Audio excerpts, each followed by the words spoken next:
കാല് കട്ട് ചെയ്ത് കളയാ. അപ്പൊ 4 പീസായില്ലേ? ഒരു ക്വസ്റ്റ്യൻ ചോദിക്കട്ടെ, നോക്ക്. ഒരു ഒട്ടകത്തിനെ 3 തവണയായിട്ട് എങ്ങനെ ഫ്രിഡ്ജിൽ കയറ്റാം? ഒട്ടകത്തെ 3 തവണയായിട്ട് എങ്ങനെ ഫ്രിഡ്ജിൽ കയറ്റാന്നോ? ഫ്രിഡ്ജിൽ എങ്ങനെ കയറ്റാന്ന്? പീസാക്കി കയറ്റാം. എങ്ങനെ 3 തവണ? 3 തവണയായിട്ട് 3 തവണ മീൻസ് 3 ഘട്ടങ്ങളായിട്ട് ഫ്രിഡ്ജിൽ എങ്ങനെ കയറ്റാം?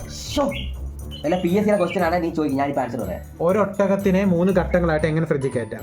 ആദ്യം ഒരു ഒട്ടകത്തെ എടുക്കുക, 3 പീസാക്കുക, എന്നിട്ട് ആ 3 പീസ് കാല് കട്ട് ചെയ്ത് കളയാ. അപ്പൊ 4 പീസായില്ലേ? കാല് എങ്ങനെ അറിയത്തില്ല. ഇങ്ങോട്ട് നോക്ക്, ഞാൻ ഇത്രയും പറയാം. ആദ്യമേ ഫ്രിഡ്ജ് തുറക്കണം, പിന്നെ ഒട്ടകത്തിനെ കയറ്റണം, എന്നിട്ട് ഫ്രിഡ്ജ് അടക്കണം.